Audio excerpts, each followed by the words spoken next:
So we are looking at the new Anomaly Arbitration for version 3.6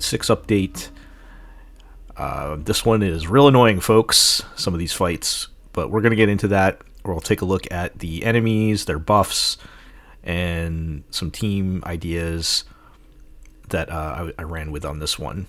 And we will start with the 3 knights. So we've got Knight 1, and for Knight 1, we've got this annoying robot boss, the Automaton, and the fake Borison robot thing, and the Soulglad dogs. And we can see it's mostly physical and lightning weakness, so that's what we're going to try to work with. The ability is Taunting.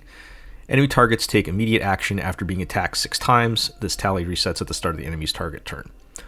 So that in itself isn't too bad. That just means they get some extra attacks. The problem is, if you are familiar with these particular enemies, is they can stun you with their attacks. And the more attacks you give them, the more opportunities they are going to have to stun you. It's very annoying.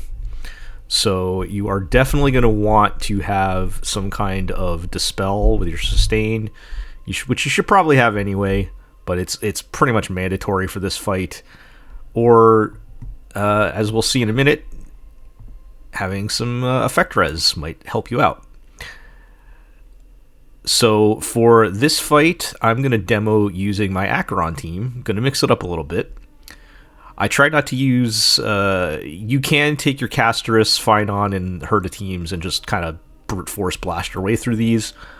A little bit easier than I think the last Anomaly Arbitration, which is nice, but I wanted to try to focus on different types of builds to kind of showcase different things going on here. So I'm going to run with Acheron, and I actually have E2 S1 Acheron, but I still tend to like running Cipher and Jiaoqiu together, who I both have at E0 S1, and I've got E0 S1 Aventurine. Now, I would normally run Aventurine anyway on this team with Acheron, because with his S1, you can build her stacks with his follow-up attacks, and he does follow-up attack a lot, so that's nice. And even if you don't have his S1, you can play the Universal Trend Light Cone for that same effect. More importantly, though, well, equally importantly, let's say, Aventurine actually gives you a big 50% effect res buff if you have shields on. So that actually does help in this fight quite a bit. It doesn't guarantee that it'll protect you from getting stunned, but at least gives you a fighting chance to just not get stunned anyway. The downside is I'm not running any dispel effects in this team, so if you do get stunned, it can be bad news, particularly if you get bad RNG and Acheron is the one that gets stunned. If Cipher or Jiaoqiu gets stunned, it's not that big a deal, but Acheron and Aventurine getting stunned can be a pretty big problem. But that's the chance I'm going to take, and we'll see. We'll take a look at a demo for that.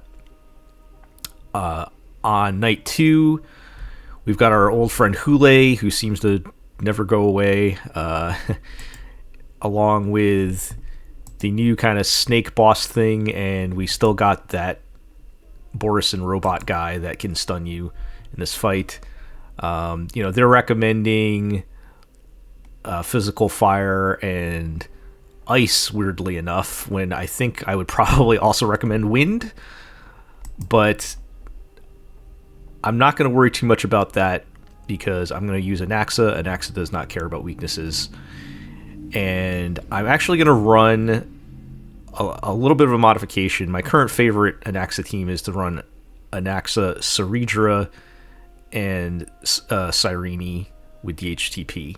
But I have switched to Tribbie, and I'll explain in a moment by looking at Hule's buffs. He's got 2 here. So one is Interference, and this is the really annoying one. After the enemy target uses an attack, randomly cause 5% or 10% action delay to the attack target. Now, if you fought Hule before, as we all probably have, Hule attacks a lot. He just decides at one point to just take like 7 turns in a row. and this will massively set you back, as each hit will then be pushing you backwards in the turn order. It's awful. I hate it. I hate this fight, but it is what it is. And then on top of that, he has the energy absorption ability. After an enemy target receives an attack, reduces the attacker's energy by 2 points, except when the attacker's energy is maxed. When an enemy target is defeated, the attacker regenerates 10 energy. So there's two ways you can look at this. One, you can play characters that don't use energy and just ignore this altogether, like someone like Fei Xiao or something like that. On the flip side, you can get your energy back, and you actually gain energy if you play this correctly. So Hule, in the Hule fight in particular, when you get to that stage, has the one little guy that comes out to help him, and he dies real fast. So if you're using a blast or an AoE character, as you probably are, you can actually gain energy pretty quick by killing his little guy when you're attacking. So there's two different approaches to that. I think most people lean into the second concept of just being able to kill the little guy quickly, and Anaxa is going to be very good for that because of his bounce attack with only Hule and the one little guy on this field at the same time. So it actually works out pretty good.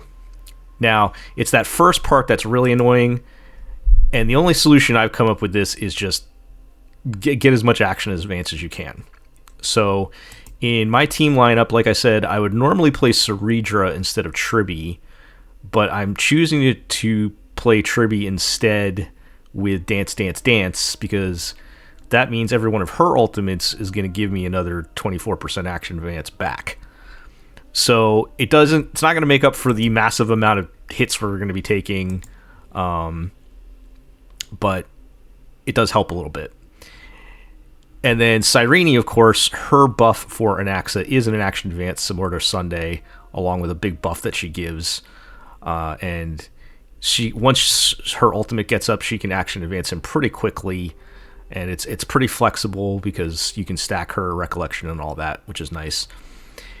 And then finally, just in trying to combat that, Anaxa does break pretty fast, and when enemies are broken, including Hule, that's more time that you can attack without getting hit and losing your actions. So that's what I'm going to attempt to do with this team. And then, of course, DHPT, Danny, we do have his dragon. It does have a dispel effect, so we are still fighting enemies that can possibly stun us. We've got the Borison bot there, so just good to have dispel with their sustain. And finally, the Night 3 is the Banana Boss and a couple of other of our old friends from different places here. These are all old bosses that I wouldn't worry too much about. This is probably the simplest one. It's again the break effect. So enemy target initially has 2 stacks of resilient armor, and each stack reduces damage taken by 15%. Enemy targets lose 1 stack each time their toughness is reduced to 0. So if you can just break quickly, you'll be okay. And a lot of times you'd be running the break boss against the banana bots anyway. So Firefly or Rappa. I'm going to run my E2 Firefly because I just like to play her anytime I get an opportunity. And pretty standard team. I've got the E2 S1 Firefly, E1 S1 Ruan Mei, E0 S1 Fugue, and E0 S0 Lingsha. So those are the knights. Let's move on to the demos. So this is the Night 1 fight. I'm using the Acheron team. Feeling lucky. Slow simmer over low. And let's see how this goes. I should be able to clear it in the 2 cycles. I have tested this a few times. But if you get bad enough RNG with your stuns, that can go south real fast. So I do suggest maybe trying to take out the what do they call the robot lady when my turn comes back up. I will the Arumaton. Yes, I would try to take them out first if you can. Although this particular team, Acheron is AoE. Acheron is AoE damaging everything anyway, so it's not really like you're making a lot of decisions on that. But also, you know, trying to break its helps Aventurine does a good amount of toughness reduction there. So the more time that she is broken, the less chances she is getting to stun you.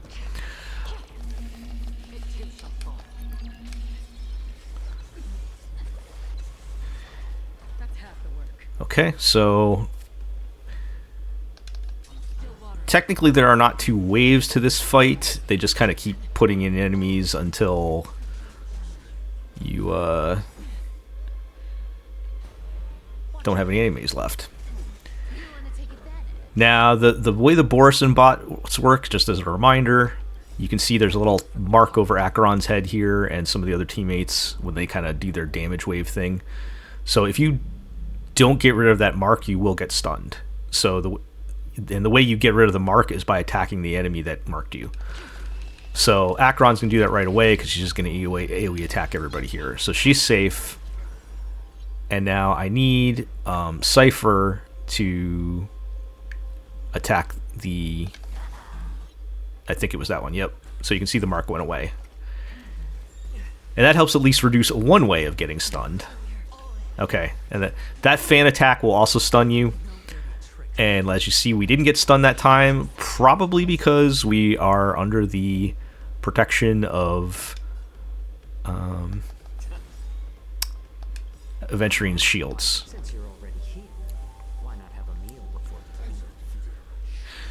Jiaoqiu is pretty brain dead. You can probably just basic attack with him unless you have a lot of skill points. And then he shouldn't really have any trouble keeping up the 3 dots next to his name. That's from his ultimate. You want to keep his field up at all times. Once it gets up, it's pretty easy to keep up.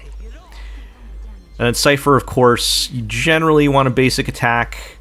If I have free skill points, I'll squeeze a little bit of extra damage out with her skill. But you want to save your skill points for Acheron and Aventurine. So like there, I wanted the skill to make sure that we did not lose our shields. Yeah, keeping your shields, again, is almost less important for survival in here and more just keeping your effect res up so you don't get stunned. Okay, so we took out the first bot, or Rumaton, or whatever they're called. Now, I think I do want to move Cipher's coin back over to the Arumaton because that's the one I want to focus on damaging.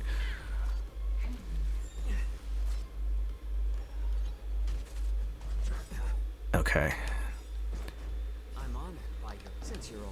Jiaoqiu's ult will make it so he can clear his mark. And this will let Acheron clear her mark.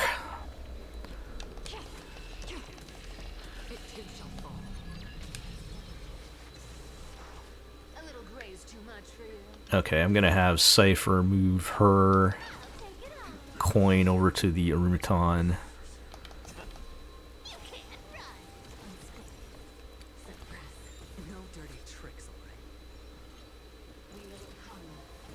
Okay, we survived another one there with no stun, which is nice.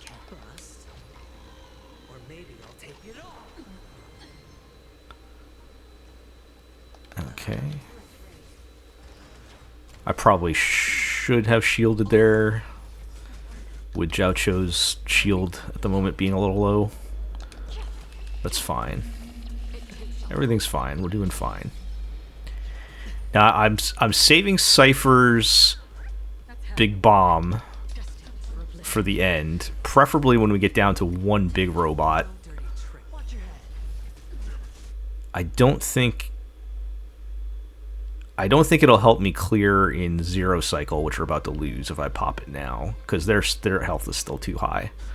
So we'll see how we look getting toward the end of the first cycle here to 5 on the turn order.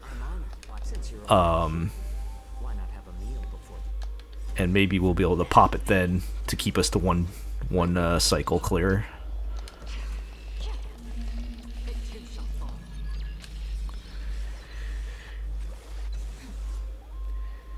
Now keep in mind, I do have E to Acheron, but that really, I'm not really taking advantage of it right now. Because, oh, see, we did get Jiaoqiu stunned, but Jiaoqiu being stunned is really not a problem. But yes, if you're not taking advantage of E2, which is the main benefit, is you don't have to have 2 utility characters on your team to get her big damage boost. He stunned Cipher. That is bad. That is bad because I was going to use her to finish this guy off, and we would have kept the 1 cycle clear. All right, well,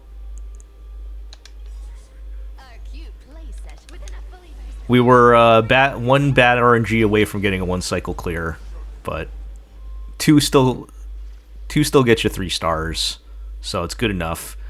I'm not going to be too mad about that. You can see how easy that would have been. Or I probably could have popped. There's enough damage. I probably could have popped her ultimate sooner and not even been in that position. So that's my mistake.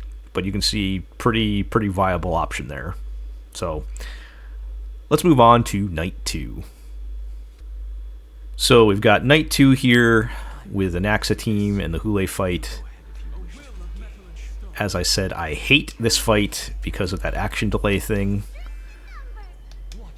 We're really going to have to play this perfect to get the 2 cycle clear, but it is possible. I have done it with this team. So we are going to, of course, prioritize getting Cyrene's ultimate up.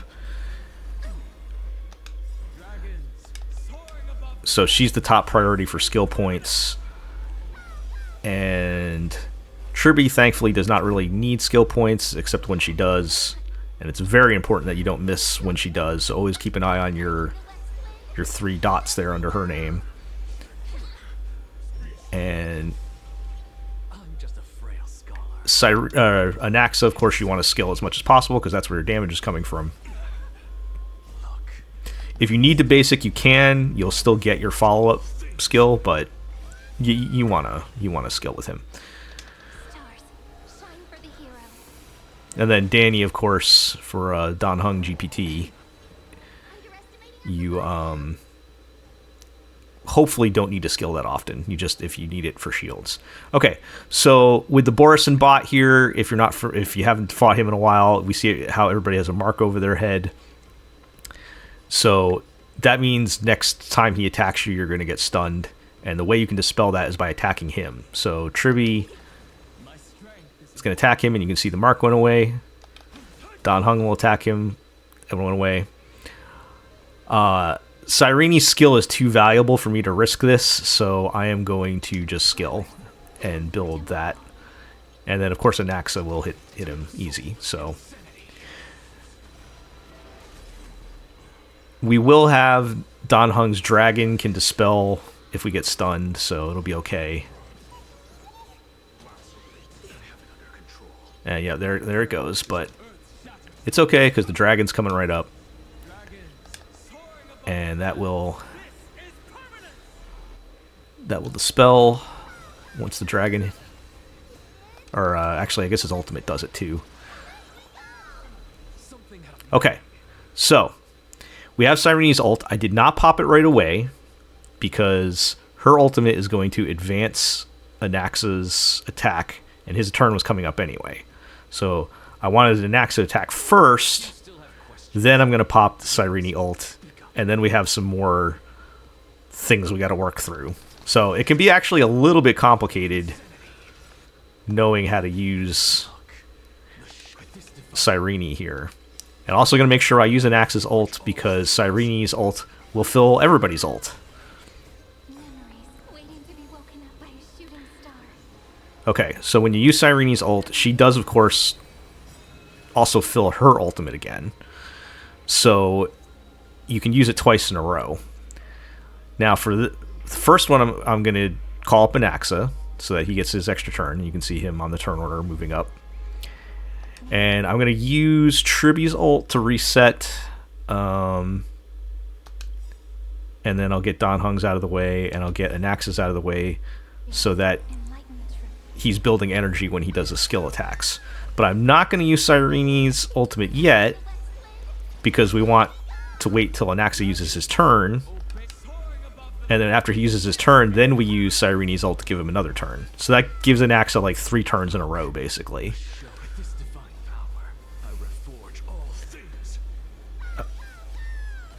Okay, nice. So, turn 1. Or this is turn 2, actually, in a row for Anaxa. And we'll call him up again.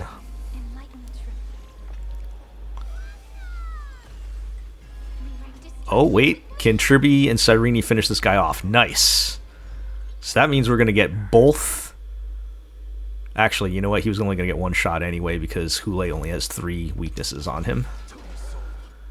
That's fine. That worked out pretty good. Okay. Keep an eye on Tribbie. Her next turn, she is going to need a skill point. So I'm going to try to keep my skill points stacked as high as I can.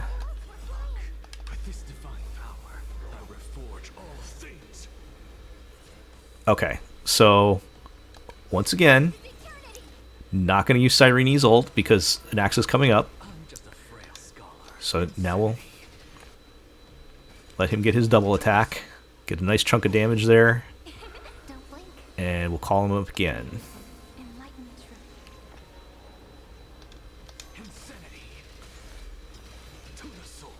Okay, and then we got Tribbie's ult, and we get some nice action advance back.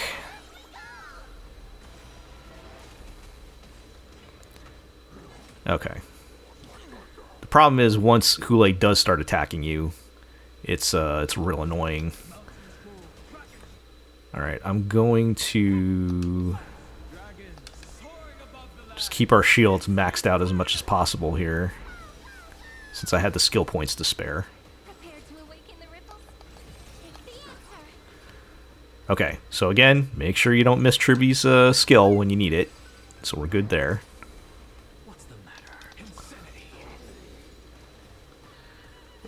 Kind of wasted that nice bit of extra energy from the killing the little guy, but it's fine.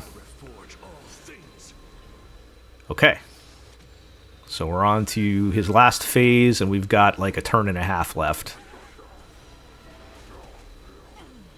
Or a cycle and a half left. Once he gets going with all those extra attacks, though, it's real frustrating. So this time you can see there were enough.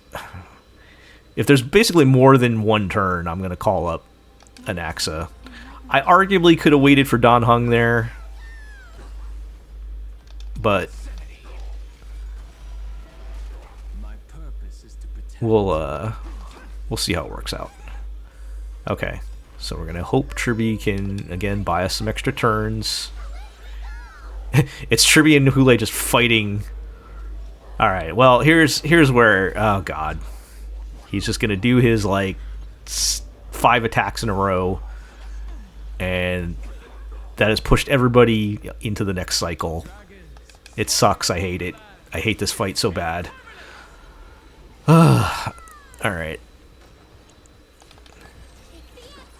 Hopefully we can break him here soon. Okay, well, let's use his ultimate so that we're gaining energy.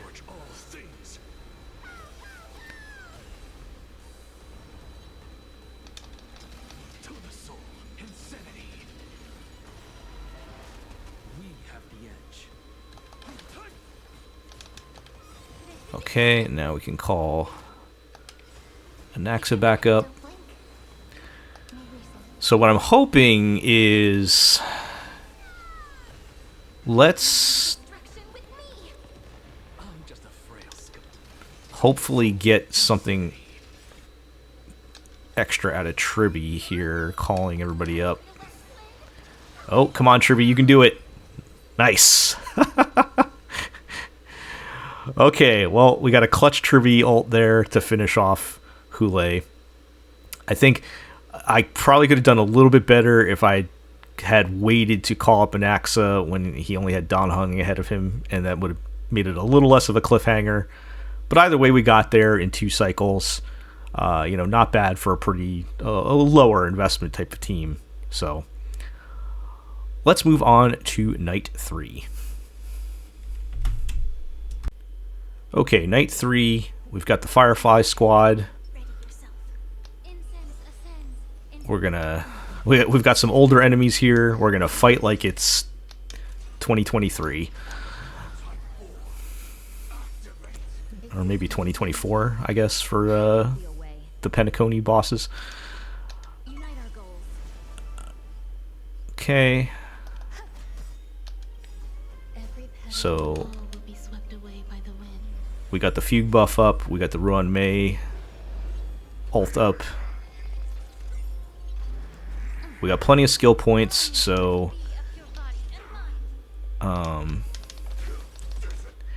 Lingsha and Fugue actually help a lot in this fight, both in breaking and getting a little extra damage in. But you know, Firefly is the big one. Now I do have E2 S1 Firefly, which is important because E2 Firefly gets an extra turn when you break an enemy. Once per turn, you can't keep doing it.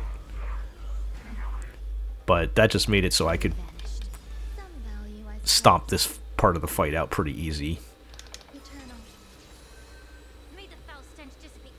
I'm gonna hold on to Fugue and Lingsha ultimates for the AoE proportion here. Dreams of a past. Let us dance once more. The truth burns everything in this world. It's bleeding.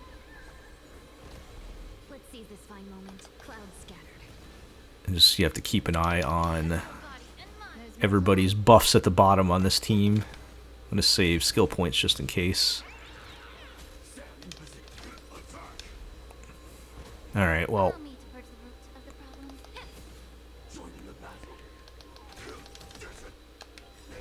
it is always a little annoying when you don't have quite enough energy to get Firefly's ultimate back up there, but we got it now. Unfortunately, when all the enemies are broken, Firefly cannot take advantage of E2. That's why some people prefer, you could run, yeah, and you can see I'm not going to get the break here either.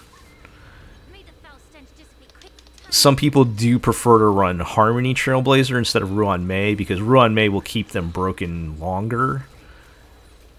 And Harmony Trailblazer will add more super break damage when they are broken. So there's an argument to be made for that. Every petal all will be swept away by the wind. Okay. Well, I'm going to get a break now, and that should end the first phase. Okay, so I'm actually going to hit the smaller guys so that I can get the break and set me up for next time. I could be... There are mechanics to play around with the boss here where you want to keep everybody on a happy face. I just try to break them. But actually, you know what? I'm gonna keep. I'm not gonna make them mad. Oh well, that'll make them mad. Actually, all right.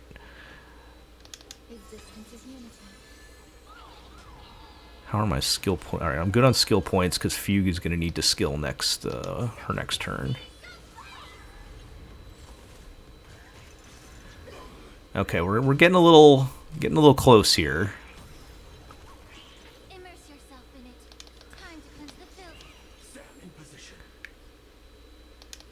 filth. Okay, thankfully that was enough to get Firefly back up and running.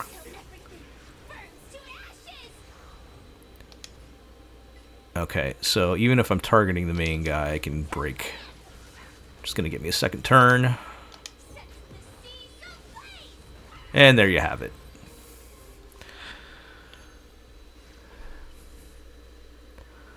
Okay, so that one's pretty straightforward. Of course, you know, I do have E2 Firefly, so there's that caveat. But, you know, there are other teams you can use. That one's a pretty easy one to get around. Anybody that can break with those elements. That might be the one that you throw your big casters or find on team against if you don't have the break team. So it's totally doable. Okay, so that will do it for the 3 knights. And I guess we can take a look at the king. Should we do that? Let's take a look at the king. Okay, for the king fight, we have the Aquila boss. This is a pretty straightforward fight if you're using AoE attacks, because you want to kill the little orb and break the little orb guys, but if you're AoE attacking, you're going to do it anyway. In terms of the buffs that the boss gets, let's take a look at that. We've got the energy absorption again, so this is the one that we saw in the Night 3. Again, you can... Or, sorry, on Night 2. So you can approach this how you want, either as a way to gain energy back faster, or just use characters that don't really care that much about energy. In this case, I am using Castorice, so she doesn't really care about energy. The rest of the team will be fine. Not that big a deal. And, of course, the Sunder effect is when ally targets are being attacked by enemies, the Sunder effect will be inflicted on them, which will cause them to lose HP. And that, again, is once again going to favor your HP teams. And for the second Anomaly Arbitration in a row, you're probably going to want to use the Caster's team. You do get buffs, so we can take a look at those. The first one is increased crit damage of ally targets by 50%. When using Healing Rainbow, the increased max HP is further raised by 60%. So in this fight, it does kind of simulate the Echo of War, where Hyacine will come in the 3rd phase to heal you. You don't have control over it like you do in Echo of War, but it's there, and so that's what they mean with the Healing Rainbow. And that's a max HP buff, which means it's going to favor Castorice again, or your HP teams. Your other options are increase all allies' basic skill and ultimate damage by 80%. When using Healing Rainbow, you get an attack by 200%. So that's kind of nice because it's a general... Any attack-based characters can use that. So if you're using Finon or, you know, literally anybody else, that would be the one to pick. And then you get your one niche one here. They're still letting Dot get something here. So increase all allies, Dot all type res spend by 40%, and the healing gives you a speed boost. So pretty straightforward options. The middle one is, like I said, is nice because that'll just... between the first two, it basically covers everybody, and then if you really want to run Dot, that is a choice. So for my team, I'm running Castorice. I have chosen not to run Cyrene. I'm still kind of working with her build and everything to where right now E1 Tribbie is a better results. They're very close, but I have been able to one cycle with this team. So I've got E2 S1 Castorice, E1 Tribbie with Dance Dance Dance, E0 S1 Evernight, and E0 S1 Hyacine. So and I have been, as you can see, able to one cycle with this team. So let's take a look at that. Be careful. There's something inside your head. Play nice. Emerge from your cocoon. Okay, so like I said, mechanically, I don't feel like there's much to do in this boss. Danger approaching. You see the heat meter at the top. You do take damage based on how high that heat meter gets, and it goes down when you break or kill the little orb guys. But since everything I'm doing is AoE damage anyway, it's not like I can target and specifically take those guys out. They're just going to get taken out anyway. You know, Castorice does not care. She just destroys whatever life exists before her.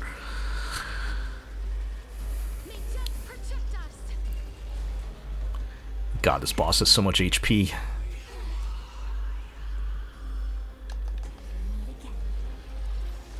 And that was just her first dragon that you get from using her technique. And now this will be her first real dragon with all the buffs up.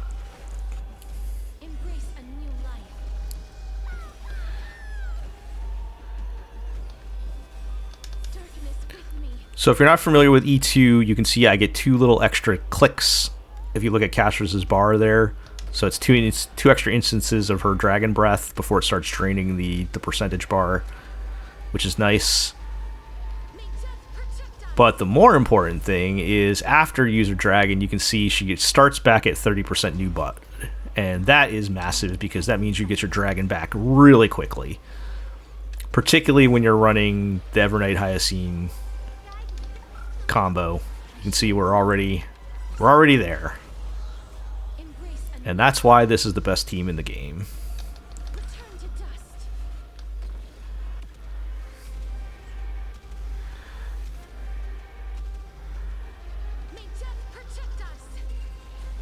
Okay. Nice easy first wave. We still got 218 AV left.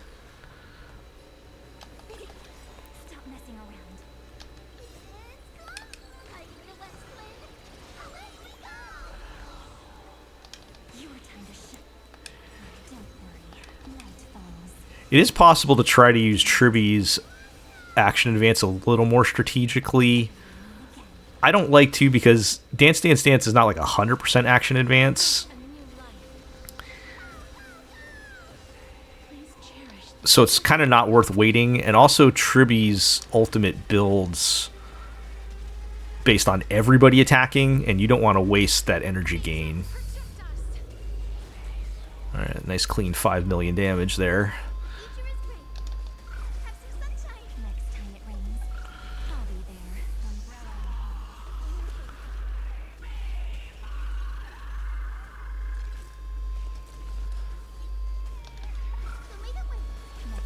Okay. I probably could have held Hyacine's ultimate to use it to charge Castorice again. That was probably the better play, but on the flip side, her ultimate was down, so I'd be losing out on damage from the max HP buff.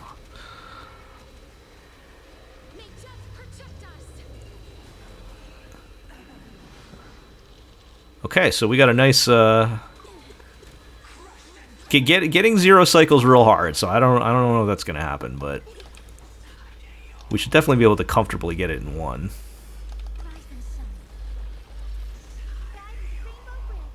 Let's see our AV dropping rapidly here. Okay. So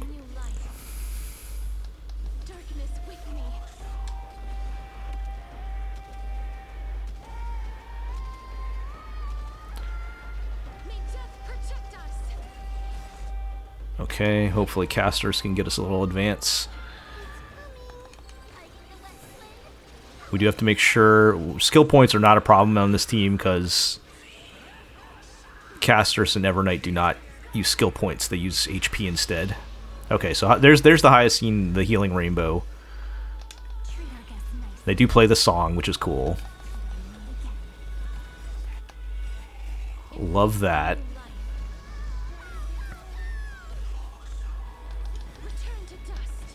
Alright. We might get one more dragon in, but I don't think that's going to be enough to finish the fight before.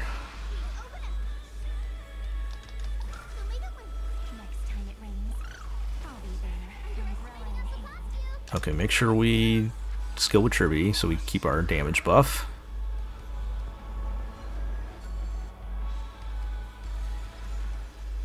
Okay. I will remember. Embrace a new life. Darkness with me.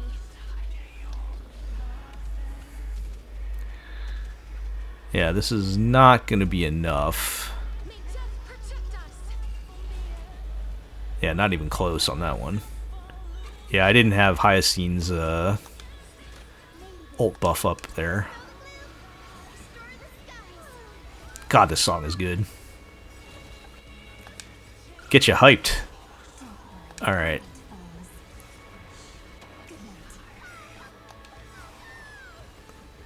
Embrace a new life.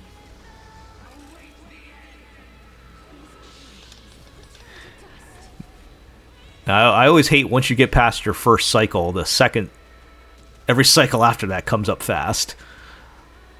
May death protect us. Rise and shine. I think we'll be good, but... Again.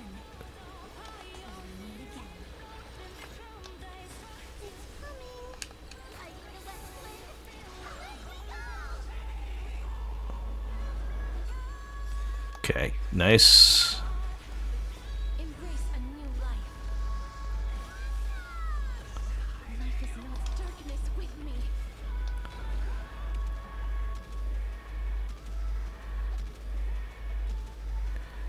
May death protect us. Let's see if that does it. Yep, that'll do it. Okay, so there you go. King down in one cycle. I got my gold banner. I really want to get that that diamond banner from the 0 cycle, so I'll keep working on that. But that's more than good enough to clear and get your 3 stars. So, all right, well that does it. That is all of Anomaly Arbitration for version 3.7. Hopefully you found some of that helpful or at least entertaining. And you know, if you liked what you saw, just like, comment, all the good stuff, and we'll catch everybody next time. Bye.